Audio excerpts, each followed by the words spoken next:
Thank you. Welcome all. As an Olympic athlete, one of the most major things was that I got drug tested all the time, and so it's interesting now that CBD is here from a legal standpoint, because you see, in the NFL, the NBA, they're all looking at it means because their players, a majority of them, are taking some sort of CBD or some sort of supplement to help with their pain and everything else. So it's a very timely topic here. I'm the research analyst for Roth Capital, and I cover the cannabis industry and the CBD industry. It's interesting when I tell people I cover the cannabis industry, the first thing they say, what about CBD? What about this, a balm I have? Does that work? What type should I use? Is it legal? And so there's a lot of questions out there that hopefully this panel can help answer for you out there. And then from the investment side, how we see the industry playing out. But first, I'd like to open up to each panelist I always like to hear how they got involved with the CBD, quick update kind of on their company, what they're doing, and how they got involved. And then we'll get into the FDA and the actual hemp bill or the farm bill that passed. Go ahead, John. Hi, welcome everybody. John Cummings. I'm the CEO of Hemptown Organics. We are a vertically integrated hemp cannabis firm. I got into the business, into cannabis, about 3 years ago. Had the opportunity to build a GMP and ISO compliant government licensed facility in Macedonia in Europe, first of its kind. Then came back here to the States and was a compliance and corporate structuring consultant to license types here in California before joining King's Garden, which was one of the largest vertically integrated cannabis companies here in the state. So we've seen it from just about every angle. And in dealing in the regulatory landscape that we were just talking about in this last panel, I think at Barton Advantage we had 70 clients, a total of over 100, some of them 100 odd licenses. King's Garden had over 20 of its own. And the cannabis THC side of the business and seeing the P&Ls and their performance and the capital requirements to be compliant and all these kinds of things and the structures and the things that the way state legislation and federal regulations are restricting those businesses, CBD is just is border free, and hemp has the opportunity to trade and create commerce all over the world. And I think we believe that cannabinoid-based compounds and cannabinoid-based products are going to have a profound impact on the human condition, not just in wellness and health, but socioeconomic as well. And it's just a once-in-a-lifetime opportunity to get into a field that can have that kind of effect on society and on health and well-being. So that's mine and our management team's reason for wanting to be in this space. We think it's boundless, and we love the opportunities, and to do something good for mankind is something that we deeply appreciate and are seeking. So. Great. I'm Yasmin Gordon with Canaccord Genuity. I'm based out of Vancouver. I've been with Canaccord for over, close to 18 years now. I act as a senior advisor there, and I sort of straddle. I have an interesting role. I straddle sort of investment banking alongside investment counsel. So I advise institutions. I'm U.S. licensed. Most of my institutions are global, and corporations, high net worth families. And obviously, Canaccord's played a very large role in the finance side of the cannabis sector. My personal role is, of course, I can piggyback off the institutional desk deals, but I really enjoy originating, structuring deals, taking companies and incubating them, growing them, getting them ready for the institutional desk. I'm excited to be a large financier, I guess, on the hemp CBD side, primarily because I've got a very keen interest in the health and wellness capabilities. Hi everyone, I'm Cooper. So I am an entrepreneur slash problem solver. I love big problems, and I think from a background perspective, I think the thing I'm most proud of is I ran a foundation working on extreme poverty in Ethiopia, in rural Ethiopia. We built water wells. We literally built thousands and thousands of water wells, schools, health facilities, and then we did micro credit to women and farmers. And it was without doubt the most rewarding thing I've ever done. So that problem solving gift, you might call it, is what led me into this space. We have a world where healthcare is getting crazily expensive. I mean, there's not a person in this room who's not affected by this. We have autoimmune exploding. We have cancer growing. We've been spraying Roundup on our food for decades, and we've been poisoning our water supplies. And so we have a health crisis we're about to hit.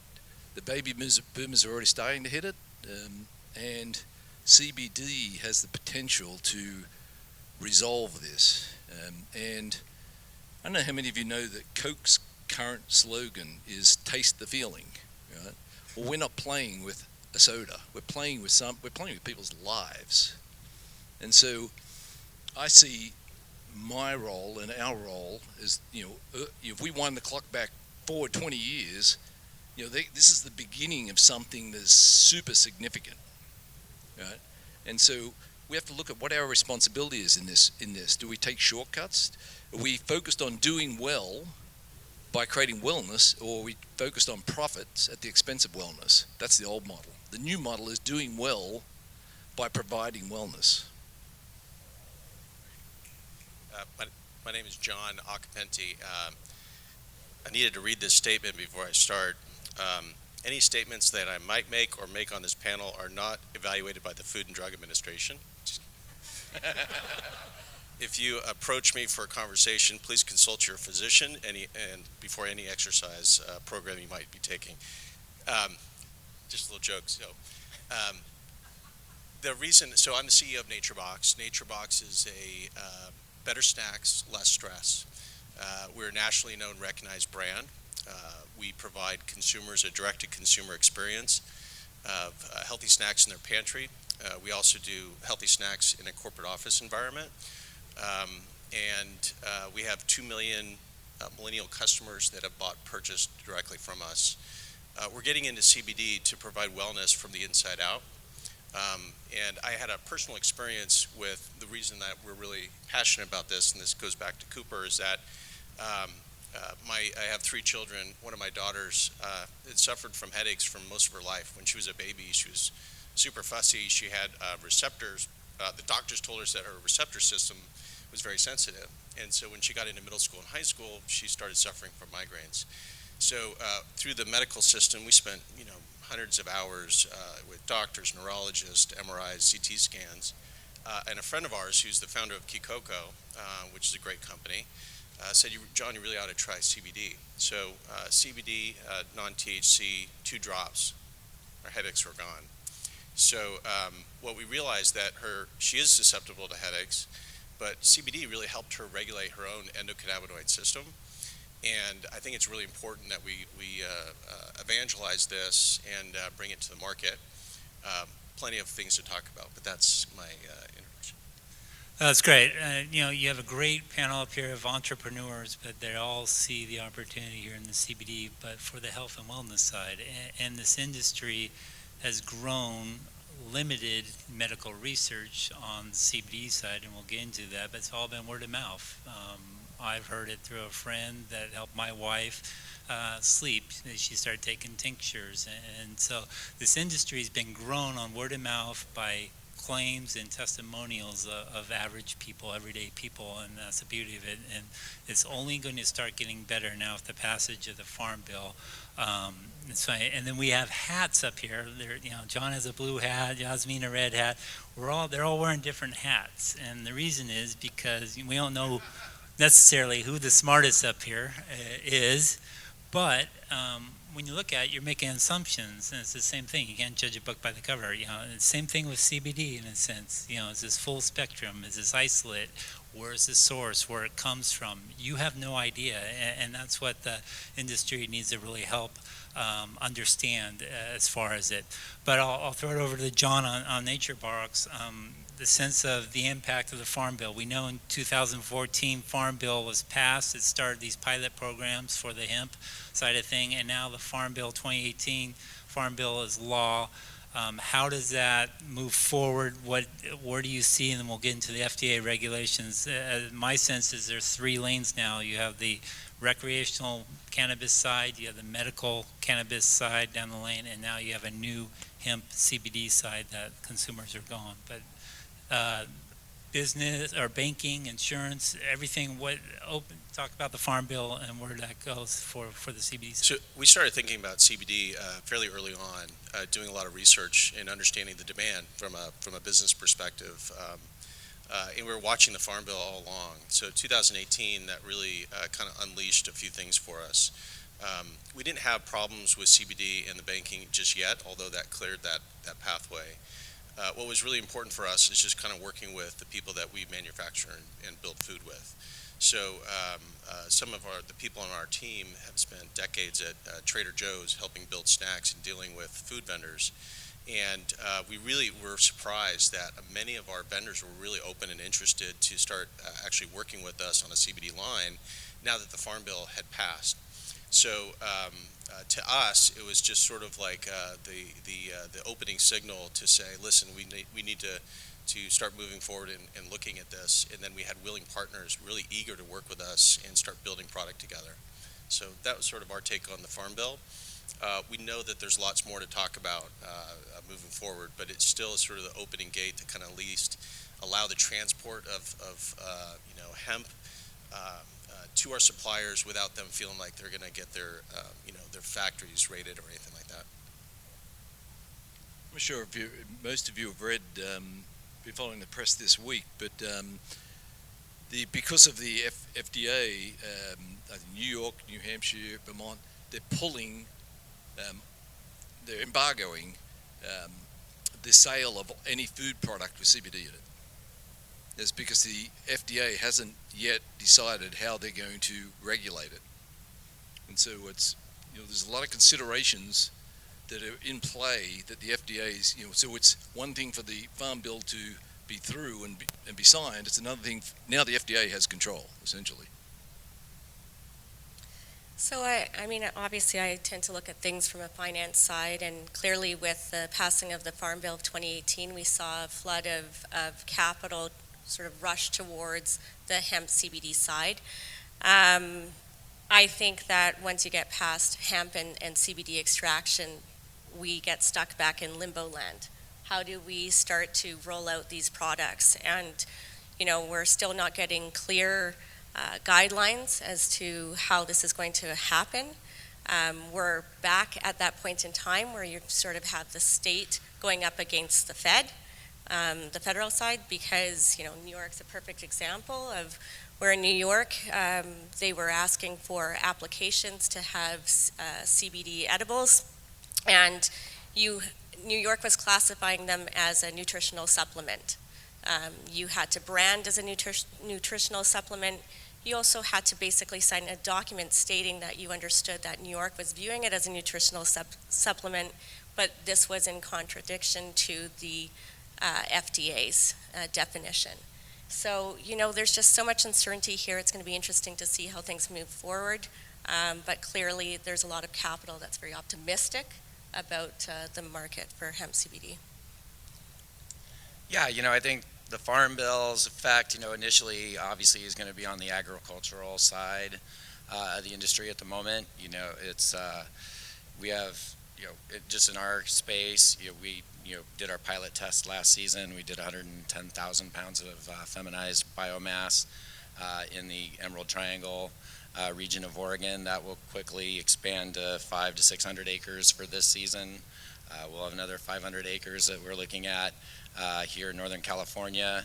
And funny enough, these are test sizes for the farmers that want and see the opportunity of hemp and how how it can change their businesses and the impact it can have on agriculture. So that isn't the first and immediate effect. I mean, the amount of biomass that will be harvested this year will be pretty substantial.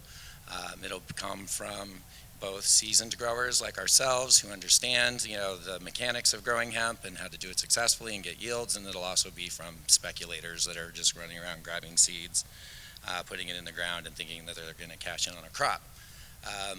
And then where will it go from there? I'd say isolate is probably going to be like the first consumer product or the first wholesale product that we see a lot of action in. You're going to get a consumer brand that is going to do CBD infused. And when it comes to hemp, I mean, CBD is actually misbranding the product because there's several other cannabinoids that are having an effect in this profile. And we keep saying CBD, CBD, CBD, but there's G, there's N, there's A, there's a whole list of different cannabinoids that research is telling us how they affect the human body. And when you take full spectrum products, you could have 5 people in the room all taking the same full spectrum CBD oil, and each one of them having a totally different effect or experience with it. One person's anxiety might be gone, another person's pain might be relieved, so on and so forth. And the reason that's happening is because in that profile, your body is having an experience to probably something other than D, and we just don't know which one of those compounds is the one that's affecting you in that way. So as we unlock the mysteries of all of this, you're going to see, lots of different formulas and applications that have very specific effects on the body, and it's going to be exciting, and it's going to replace a lot of different types of, harmful drug therapies. There's absolutely nothing toxic about this. So the Farm Bill is opening this up. It's really bringing, a crop to humanity that's been around for millions of years, and it's like we invented it this year. It's like corn all of a sudden just popped up and became a thing. And that's what the Farm Bill's done. And so, I can only imagine, we see and, we have our strategies, but we know where the opportunities for this is, and it's going to be profound. And then the FDA will come along, and they just need to give us guidance. I'll accept any, control. I'll accept any, regulation. Just tell me what they are, and we'll follow suit. But the genie's out of the bottle, and the products are in the marketplace, and they don't have the law enforcement resources to really truly kind of bring it all back in. So at this point, it's just going to be a matter of just how much and when and to what scale. Yeah, as far as we're concerned, the Farm Bill cleared up a few things. First of all, it took it off as a Scheduled I drug, so CBD is no longer under the Controlled Substance Act, and it's now under the United States Department of Agriculture, which controls the federal framework for that, which in each state has to come up with their own regulations about cultivating and monitoring the CBD program for each state. So in a sense, that's a risk that's taken off the board, is moved from the DEA purview to the USDA. The one issue now is the FDA, and I want to get into how we brand. As far as the FDA is concerned, once the Farm Bill was passed, they came out immediately and said, okay, we have an approved drug, but you cannot put it in as an ingredient in food or beverages, and you can't mark it's a dietary supplement, but you can't make claims or therapeutic benefits for it. And so they've kind of hamstrung that, and then also they said the federal law is you can't sell this across state lines. And so right now, as the panelists have said, is the FDA's purview of CBD and what they do, but the genie is out of the bottle. We're picking up there's a lot of large companies that are already moving forward with plans for CBD and whatever kind of products. You see it in topicals now, you see it in tinctures, you see it in drinks, and so they're moving forward, and it's what the FDA will provide a guidance from that standpoint. But if you're a company and you're building a brand, are you worried the FDA will come back and say, hey, you can't label CBD on it? Or if worried about the FDA, what's your sense of building this brand with the FDA coming in? And to date, the FDA has really not done much enforcement or fines. They've just said, just stop it. With the restaurant in New York, they bagged it up and said, you can't sell this anymore, and they left the bag there. And so to their point, they know this. The World Health Organization has said there's a lot here, and we'll get into the research side of it, but there's a lot here for CBD. But any risk or your kind of, I guess, playbook of how the FDA moves forward with this? Sure. Yeah, I mean, there is certainly risk. It's an emerging market, right? Its rules and regulations have yet to be written. How and they will choose to enforce them, again, is a mystery. So, there's risk there in it, but it's the kind of risk that, is just really at this point making opportunity more than anything. I mean, I think the FDA wants to come in and enforce and create lots of guidelines on how cannabinoid-based products are going to be put into the market. They better get on it now, because once it's there and it's out there, it's going to be really difficult to claw that back. And Yeah. it's already happening. So I think that Yeah, so I think not all CBD's high-grade CBD. I think that we're all aware that there's a lot being shipped in from China, there's a lot of isolate. Our company, I Am Wellness, our chief scientist, he's been studying hemp for 25 years. He's a biopharmacist. He's got 4 PhDs. And I said to him, describe to me in a way I can explain to someone else that isolate versus full spectrum. And he said, well, okay, well, do you want better vision? I said, sure. And he said, okay, what if I gave you a new set of eyes, but I didn't give you anything else? That's isolate. He said it's all the terpenes, and this is what you're getting at, John. Yeah. He said it's all the terpenes and the flavonoids and so on that react to different people. We're all different. We're all the same in many ways, but we're all different. We all have different fingerprints. We all have different profiles. And so when you strip this plant, it's like stripping part of me, right? So you're denying the full entourage effect of the plant, right? And so this is what I'm getting at with the whole concept of Coke saying taste the feelings. One thing for Coke to say it, selling a soda. It's another thing for us as the leaders in an emerging market. Our job is to inform ourselves what works best. It all works at some level, right? So it all works at some level. So what is most effective? And know what's in your bottle. Whether you're the consumer or whether you're the investor, know it, and then have a sense for, let's get involved in driving these standards. Right. Yeah, that's what we should be doing. We should be involved in driving the standards. Tell the FDA, we're on your team. We don't want people ripping other people off. I have a friend, she's pregnant. She gets seizures. She's due in March. I cannot convince her to try CBD because they've been ripped off once before. Right? Right. That, to me, is criminal. So I think the FDA is really about protecting consumers. And so where they have taken action so far, as we know, is 20 letters have gone out to supplement companies that had claims of solving many diseases and curing anxiety, a number of things. And so that could be a dangerous place to be. I'm not an attorney, but we do know the FDA has basically used the regulatory authority to make a statement that CBD is not allowed in food because it is in the epidiolex, the drug. Well, that's a 90% isolate.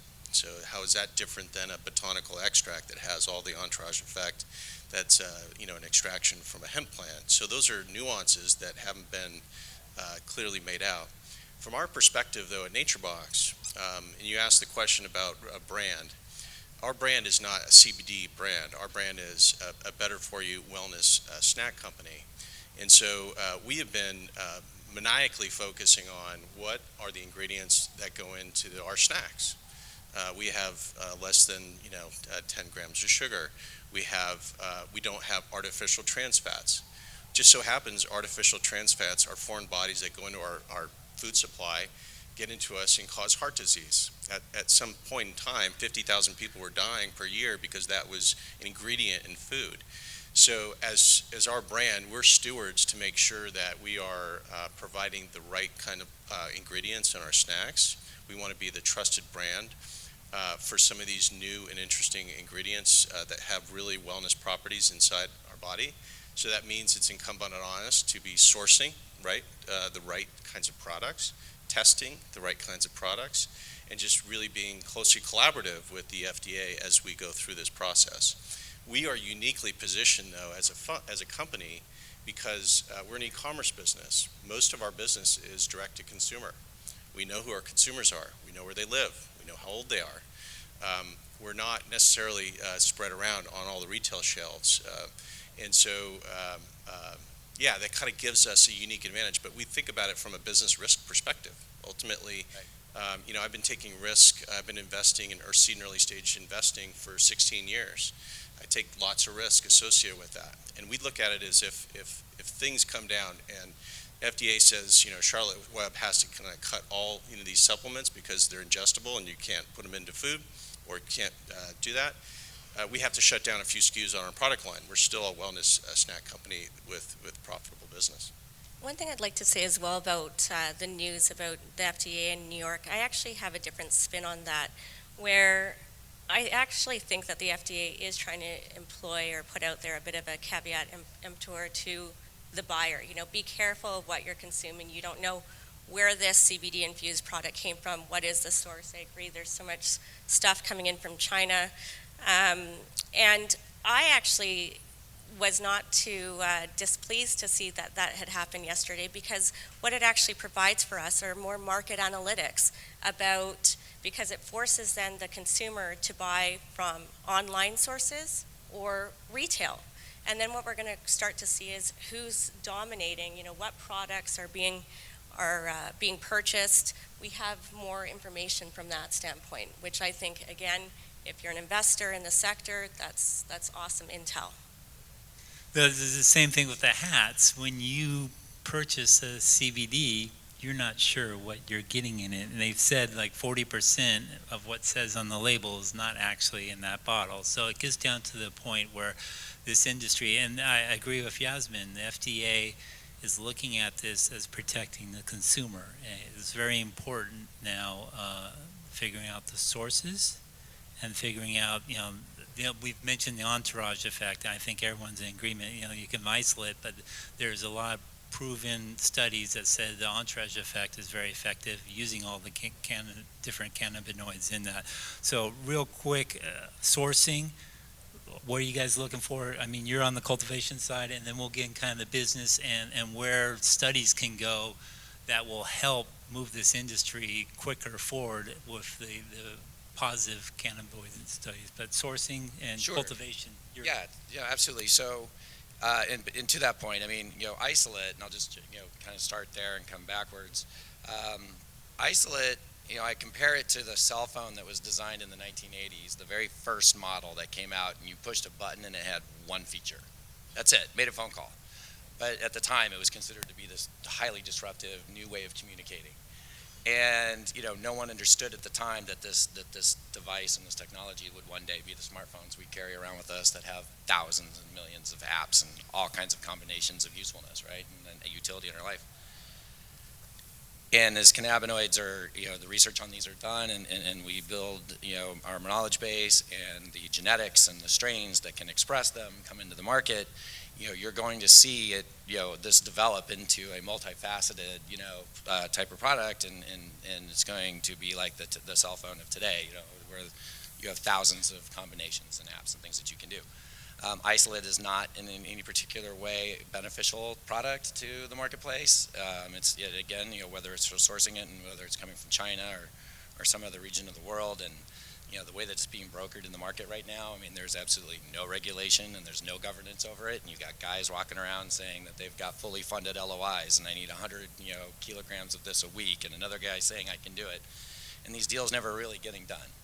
And so, from a sourcing standpoint, that's what's important to us, is that, we're able to provide, a consistent supply of a single strain of a particular expressed cannabinoid in a highly developed, research-tested genetic, and then do it at such a scale that we can then have a conversation with a consumer product supplier and say, we can meet your needs for the next year. We want to be able to do that because product consistency is another issue that's existing in the market right now. If you're sourcing it, for your product from one farm one week, and then you source another strain from another farm the next week, the customer's coming back and buying the same product and having different results, and they're not happy about that. So, we need to be able to grow to scale. We need to grow to enough scale that we can provide a solution to a client or to a customer or to our own brands, and then be able to know that we can meet the market demand, and it'll be there year after year after year, and the consistency will be there, and the studies and the research and the effects of the compounds and the formulas will work. And so, going to the source of the farmer is probably, through the processor is the best way to start doing that. COAs will travel with material. You'll have that, aspect as well. But, you got to do your homework. We had a we were sourcing CBD, and so we took a road trip and met with many manufacturers of CBD, and it was pretty eye-opening. On one hand, we met this one group, and they had us put the smocks on, and we walked through. They're ready to go into their lab, and we walk into essentially a broom closet that looked like Breaking Bad. And I was like, okay, this is probably not the right group. But then we went to another facility that, football fields and very professional laboratories with certifications, and just so it reminds me of the days when we started the internet at Netscape. One of our CFO was asked, like, how is the bandwidth and the infrastructure really going to keep up? And his answer was that, like, people will throw hurls of capital at this stuff, and so that's happening right now. So massive amounts of capital is going in to professionalize this whole supply chain. So I'm very optimistic that we'll be getting really high quality stuff that we can put into, and our consumers can feel good about. And we actually are a supplier of CBD, so full spectrum. This whole issue of know what's in your bottle. So you should have a certificate of analysis, a COA, attached to a batch number and a lot number. So one of our doctors, Dr. Small, he's known as Doctor to the Stars, and so he took on the research to go and dig around and find out what's out there. And I mean, large companies are faking COAs. I mean, it's crazy. And so see the COA, make sure that's attached to a batch number, and it should be a barcode on whatever the product is, so that you can get direct access to it. The consumer gets to it. And that's really important. I mean, there's so much information being thrown out. The reason for these hats, by the way, do you guys just want to put them on for a sec? And so you can't judge a book by its cover, right? So clever marketing is just cost money, right? But so in our case, what we've done, so we've used, these plants are so complex, they vary from seed to seed, right?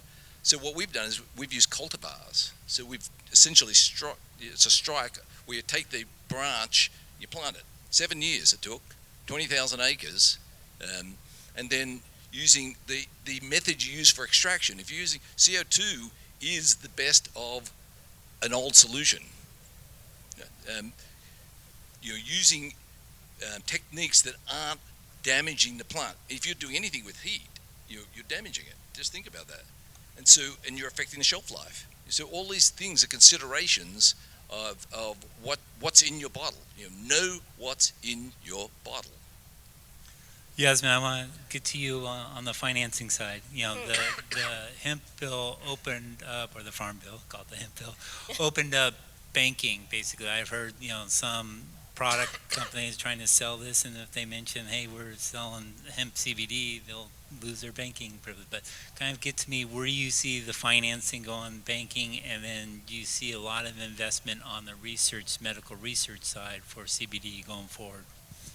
Yeah, I think it's actually very exciting. I mean, I'm U.S. licensed. I've been talking to my U.S. compliance, and I understand that Pershing, which is owned by the Bank of New York Mellon, is having what I've heard are daily meetings to try and quickly pull something together so that U.S. clients can deposit securities that are related to hemp investments. I think that's major, because one thing that we do in our office, my team is absolutely awesome in assembling who are the players in the investment side outside of Canaccord. So the way it works at Canaccord is I have a business that operates underneath the umbrella of Canaccord. And so I try and build strategic alliances with other institutional groups that are big players in supporting the industry. And when I look at who is playing, I call them the non-traditional capital suppliers out there. They're not traditional pools of capital. I run accounts for institutional groups that would be considered more traditional, and they cannot invest in the cannabis sector whatsoever because they have a mandate that they can't touch anything illegal. So what this means is that now these groups that have been sitting on the periphery and have wanted to play are now going to be able to have an investment arena to go into, which will be the hemp CBD side. So I think that there will be a massive amount of money aside from the major M&A activity that's going on that we've already seen. So it's, and I think that we're also going to see just huge flows of capital over, to research dollars to start pitting hemp CBD against big pharma. And it'll be pretty cool to see what's happening. No, I agree. I think there's still a stigma out there, especially on the cannabis plant, even though it's hemp, that, okay, what's the medical research for this? And we know there's a lot of benefits, which is just undiscovered. And I think the investment on that medical research side is going to be huge for the consumer to understand. I think the capital markets are going to start opening up for the U.S. side too, now that this is legal. It'll take some time, but our exchanges are looking at, okay, this is a legal industry, and opening up from that standpoint. Real quick, in the sense of time, consumer, kind of what's your guys' take on consumer behavior, what they're looking for from the CBD side? What, are you seeing searches, pick up kind of from the consumer side, what's resonating from a brand or kind of what they're looking for this product? Well, I think that it's interesting. As you read and the rumors kind of go around, and then the companies that we're having conversations with, consumer products companies are going to feel that they have to have a cannabinoid infused product line of some kind. And it's not going to all happen immediately, but there's going to be a company here in the next year that puts one out there on a major scale, whether it be a beverage company, probably will, or a nutritional bar company, but there will be a major brand line that's going to have, a cannabinoid CBD, most likely infused product. And when that happens, it's going to be like, when the internet started, everyone needed to have a website, and because consumers are going to jump on it, and then there's going to be the media buzz, and then there's going to be the trends and the fads and all of that that's going to halo effect that's going to create. And so you're going to have all these consumer product brands, jumping in and creating some sort of cannabinoid infused product. And so it's going to be pretty ubiquitous in a very short time frame, and it will be everywhere. And the consumer at this point, depending on their experience with it and what they're taking it for, unless they have something that's been specifically designed for them because of maybe a particular illness, you could just microdose throughout the day. You can put CBD infused butter on your toast in the morning. You can have a CBD infused beverage around lunchtime. You can have oil put on your dinner as an add-on option at a restaurant. Like this is going to be everywhere. So I think to the consumer, it's going to be their experience with it. They're learning how to manage it, learning how they want to kind of integrate it into their lives. It's going to be they're going to have multiple options and opportunities to figure that out, and then they'll just their brand and their loyalties will just be based on their personal preference at that point. Yeah, so at NatureBox, we're not just a food company. We consider ourselves a tech-enabled CPG company.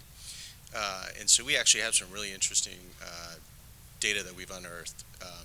Over the last 3 years, there's been 1.4 million conversations on Instagram, Twitter, Facebook, social media channels about CBD. CBD snacking, there's been, the last 3 years, there's been 158,000 conversations, and projected this next quarter to be about 30,000 conversations. So we were kind of looking at these trends. But what's also kind of interesting is we know a lot of the activity and the discussions are about beverages. Snacking is sort of trailing. But then we look within those conversations, there's a lot of consumer conversations about the legality of CBD, which is, you would think, obvious. There's a lot of discussions among consumers about the dosing and the quality of the CBD that they're buying. So they're really trying to understand, discriminate what product they're actually buying, and there's a lot of conversations about that. There's also really interesting conversations going on around fitness. So fitness as a really interesting sub-segment within the CBD discussions online are really fascinating. So we kind of look at all these things, and we sort of just start trying to really understand our consumers in a data-driven way, and then actually try to respond appropriately. I think that's a good segue. Sorry, we hit that for time, a segue, because we have a pretty good panel coming up about consumer demand and stuff. But I just want to leave you with one note. There's a couple estimates out there about the size of this market. The Brightfield Group says this is a $22 billion market by 2022. There's a number of other players that are saying it's about 2 to 3 billion. I think somewhere in between there is probably where we get. The Brightfield's a little bit up there, but needless to say, this is going to be a huge market, a lot of demand, and a lot of interesting players are going to be able to provide a good CBDA products for the consumers going forward. But thank you, and enjoyed it. I jumped up here because several members have said, wait a minute, help us to get it since the Farm Bill. Is Congress possibly going to legislate? Will they possibly push the FDA out? And could this be considered a supplement? Just give us that follow-on postscript thought, any of our illustrious group here. I mean, all of it's possible. Right now, the FDA is simply saying that CBD is a adulterant, and classifying it as one keeps it from being able to go into edible products.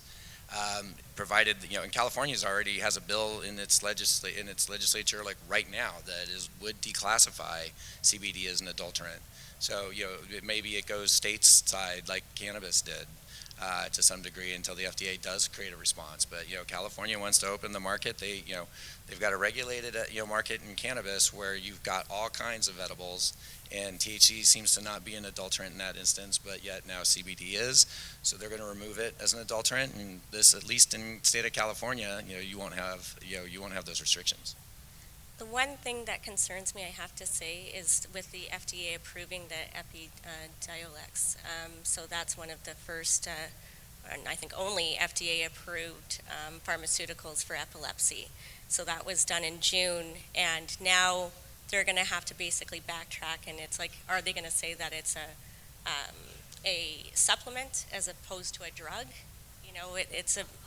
I think that there's the golden rule, and those that have the gold rule, and I think that there's massive economic impact that's kind of going to drive Congress. Like some of the our representatives own hemp farms, and so I think that there's going to be people want to spur economic growth, and I think that a lot of Congress will be pushing in that direction, both sides of the aisle. That's my guess, and I think what's incumbent on us in industry is to be engaged in that conversation, be engaged with the FDA, and try to really help be the stewards of this in this industry. And it's a non-toxic compound. I don't know if they're waiting for some research piece to come out and all of a sudden discover that somehow it's bad for you. It's not. So they just have to accept that. They have to get to the point where they can understand and accept that it's not toxic. It is perfectly safe for human consumption. We have to build a case that's undeniable. Yeah. We have to build a case that's undeniable. It is. It's as simple as that. The FDA is very farmer aligned. We know that. It's been that way, and they have a lot of pull. And so we have to build a case that is simply undeniable. So let's thank our very informed and smart panel.